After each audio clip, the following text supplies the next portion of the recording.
ಅಂತ ಲಾಯರ್ ಇವರು. ಸರ್ ಹೇಳಿ ಸರ್, ಈಗ ಅವ್ರು ಹೇಳ್ತಾ ಇದ್ದಾರೆ ಪ್ರಾಪರ್ಟಿ ನಮಗೆ ಸೇರಿದ್ದು, ನಾನು ಜಿ ಪಿ ಹೋಲ್ಡರ್ ಇದ್ದೀನಿ. ಸೊ ಈಗ ನಾವು ಬಂದು ಕೋರ್ಟ್ ಆದೇಶದಂತೆ ನಾವು ಪ್ರಾಪರ್ಟಿನ ನಮ್ಮ ವಶಕ್ಕೆ ತೊಗೊಂಡಿದ್ದೀವಿ, ನಮ್ಮ ಸ್ವಾಧೀನಕ್ಕೆ ತೊಗೊಂಡಿದ್ದೀವಿ ಅಂತ ಹೇಳ್ತಾರೆ. ಆ್ಯಕ್ಚುಲಿ ಏನು ಪ್ರಕರಣ ಸರ್ ಇದು?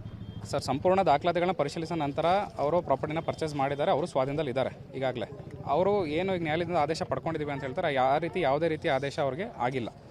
ಈ ಪ್ರಕರಣ ಏನಿದೆ, ಅವ್ರಿಗೆ ಏನು ಆದೇಶ ಆಗಿದೆ ಅದನ್ನು ನಾವು ಚಾಲೆಂಜ್ ಮಾಡಿದ್ದೀವಿ. ನ್ಯಾಯಾಲಯದಲ್ಲಿ ಪ್ರಕರಣ ಕೂಡ ದಾಖಲಾಗಿದೆ, ಅದು ಕೂಡ ಪೆಂಡಿಂಗಲ್ಲಿದೆ. ಅವರು ಕೂಡ ವಕಾಲತ್ ಹಾಕಿದ್ದಾರೆ ತಕರಾರು ಸಲ್ಲಿಸೋದಕ್ಕೆ ಅಂತೇಳಿ ಈಗ ಸ್ಟೇಜ್ ಇದೆ. ಈ ನಿಟ್ಟಿನಲ್ಲಿ ಅವ್ರೇನು ಮಾಡಿದ್ದಾರೆ, ಏಕಾಏಕಿ ಬೆಳಗ್ಗೆ ಬಂದು ಇವತ್ತು ಯಾವುದೇ ರೀತಿ ಒಂದು ನೋಟಿಸ್ ಕೊಟ್ಟಿಲ್ಲ ಅಥವಾ ಕೋರ್ಟಿಂದ ಯಾವುದೇ ರೀತಿ ಆದೇಶ ಇಲ್ಲದೆ ಆರ್ಡರ್ ಇಲ್ಲದೆ ಬಂದು ಏಕಾಏಕಿ JCBನ ತಂದು ನುಗ್ಗಿಸಿ ಈ ರೀತಿ ಎಲ್ಲ ಹಾನಿ ಮಾಡಿ ಎಲ್ಲ ಧ್ವಂಸ ಮಾಡಿದ್ದಾರೆ. ಹಾಗಾಗಿ ಈ ಸಂಬಂಧ ನಾವೀಗ ಇಮಿಡಿಯೇಟ್ ನಾವು ಒಂದು ಕಂಪ್ಲೇಂಟ್ ರಿಜಿಸ್ಟರ್ ಮಾಡಿ ಕಾನೂನು ರೀತಿಯಲ್ಲಿ ಏನು ಕ್ರಮ ಕೈಗೊಳ್ಳಬೇಕು ಅದನ್ನು ತಗೋತೀವಿ. ನಿಮ್ಮ ಏನು ಕ್ಲೈಂಟ್ ಮಾಹಿತಿ ಕೊಟ್ಟರು ಹಾಗೆ ಈ ಪ್ರಾಪರ್ಟಿಯನ್ನು ಅವ್ರು ಯಾರಿಂದ ಬೈ ಮಾಡಿದ್ರು, ಯಾವಾಗ ಬೈ ಮಾಡಿದ್ರು, ಎಷ್ಟು ಡೈಮೆನ್ಷನ್ನ ಪ್ರಾಪರ್ಟಿ ಸರ್ ಇದು? ಸರ್, ಸಂಪೂರ್ಣದ ದಾಖಲಾತಿಗಳು ನೋಡಿ ಹೇಳಬೇಕಾಗುತ್ತೆ. ಈಗ ಈ ನಿಟ್ಟಿನಲ್ಲಿ ನಾನು ದಾಖಲಾತಿಗಳು ತಂದಿಲ್ಲ, ಹಾಗಾಗಿ ನಿಖರವಾಗಿ ನಾನು ಹೇಳೋಕ್ಕಾಗೋದಿಲ್ಲ. ಬಟ್ ಸಂಪೂರ್ಣವಾಗಿ ನಾವು ಕೂಡ ಎಲ್ಲ ದಾಖಲಾತಿಗಳು ಪರಿಶೀಲನೆ ಮಾಡಿದ್ದೀವಿ. ಎಲ್ಲ ಕೂಡ ಲೀಗಲ್ ಆಗಿ ಎಲ್ಲ ಸಂಪೂರ್ಣವಾಗಿ ಸರಿಯಾಗಿದೆ. ಎಲ್ಲವನ್ನ ಪರಿಶೀಲನೆ ಮಾಡಿ ಕೂಡ ಅವರು ಕೂಡ ಪರ್ಚೇಸ್ ಮಾಡಿದ್ದಾರೆ.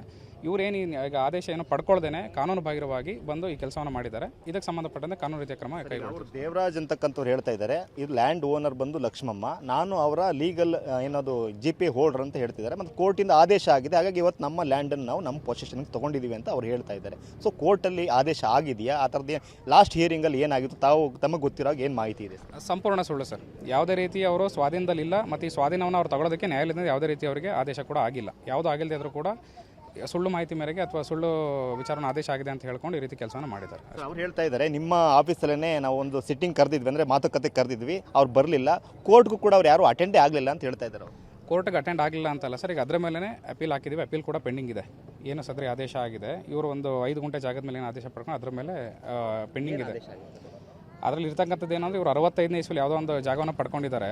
ಆ ಜಾಗ ನಮ್ಮದು ಅಂತ ಹೇಳಿ ಇವರು ಕೋರ್ಟಲ್ಲಿ ಹಾಕೊಂಡಿದ್ದಾರೆ. ಯಾರು ನಮಗೆ ತೊಂದರೆ ತಕರಾರು ಮಾಡಬಾರ್ದು ಅಂತ ಆ ಜಾಗಕ್ಕೆ. ಬಟ್ ಅವ್ರು ಆ ಆದೇಶನ ಇಟ್ಕೊಂಡು ಈ ಜಾಗದ ಮೇಲೆ ನಮ್ಮದು ಹೇಳ್ತಾ ಇದ್ದಾರೆ. ಬಟ್ ಈ ಜಾಗದಲ್ಲಿ ಅವ್ರು ಬಂದು ಈ ರೀತಿ ಮಾಡಿ ಅವ್ರು ಸ್ವಾಧೀನ ಪಡ್ಕೋಬೇಕು ಅಂತಂದ್ರೂ ಕೂಡ ನ್ಯಾಯಾಲಯದ ಆದೇಶ ಇರಬೇಕು. ಅಂದರೆ ನಮ್ಮ ಜಾಗದಲ್ಲಿ ಯಾರೋ ಸ್ವಾಧೀನ ಇದ್ದಾರೆ, ಅನಧಿಕೃತವಾಗಿ ಸ್ವಾಧೀನ ಇದ್ದರೆ ಆ ರೀತಿಯಾಗಿ ಅವ್ರು ನ್ಯಾಯಾಲಯದ ಗಮನಕ್ಕೆ ತಂದು ಅವರು ಅದಕ್ಕೆ ಪ್ರತ್ಯೇಕವಾಗಿ ಒಂದು ಆದೇಶನ ಪಡ್ಕೋಬೇಕಾಗುತ್ತೆ. ಆದರೆ ಇಲ್ಲಿ ಅವ್ರು ಯಾವುದೇ ರೀತಿ ಆದೇಶ ಪಡ್ಕೊಳ್ದೇನೆ ಕಾನೂನು ಬಾಹಿರವಾಗಿ ಈ ರೀತಿ ಕೆಲಸವನ್ನು ಮಾಡಿ. ನೀವು ಹೇಳ್ತಾರೆ ಅವ್ರಿಗೆ ಏನು ಆದೇಶ ಆಗಿದೆ, ಆ ಪ್ರಾಪರ್ಟಿ ಶೆಡ್ಯೂಲ್ಗೂ ಈ ಪ್ರಾಪರ್ಟಿ ಶೆಡ್ಯೂಲ್ಗೂ ಚೇಂಜ್ ಇದೆ ಅಂತ. ಆಸ್ತಿನೇ ಬೇರೆ ಅಂತ ಸರ್. ಹೌದು, ಅವರು ಪಡ್ಕೊಂಡಿರೋಂಥ ಆದೇಶ ಪಡ್ಕೊಂಡ್ರೆ ಆಸ್ತಿನೇ ಬೇರೆ, ಈ ಆಸ್ತಿನೇ ಬೇರೆ. ಅವರು ಮತ್ತು ಇದರಲ್ಲಿ ಅವ್ರು ಬಂದು ಸ್ವಾಧೀನ ಅವ್ರು ಪಡ್ಕೋಬೇಕು ಅಂತಂದ್ರೂ ಕೂಡ ಪ್ರತ್ಯೇಕವಾಗಿ ಅದಕ್ಕೊಂದು ಆದೇಶವನ್ನು ಪಡ್ಕೋಬೇಕು. ಅದರಲ್ಲಿ ಯಾವ ರೀತಿ ಯಾವುದೇ ಕೆಲಸಗಳಾಗಿಲ್ಲ. ಅವ್ರಿಗೆ ಆದೇಶ ಆಗಿರೋ ಪ್ರಕರಣದಲ್ಲಿ ಪ್ರತಿವಾದಿಗಳು ಯಾರಿದ್ದಾರೆ? ಇವರೇ ಇದ್ದಾರೆ ಪ್ರತಿವಾದಿಗಳು ಇವ್ರನ್ನ ಮಾಡಿದ್ದಾರೆ. ಆದರೆ ಉದ್ದೇಶಪೂರ್ವಕವಾಗಿ ಅವ್ರಿಗೆ ಯಾವುದೇ ರೀತಿ ನೋಟಿಸ್ ಜಾರಿ ಆಗದಂತೆ ಮಾಡಿ ಆ ಪ್ರಕರಣದಲ್ಲಿ ಅವರು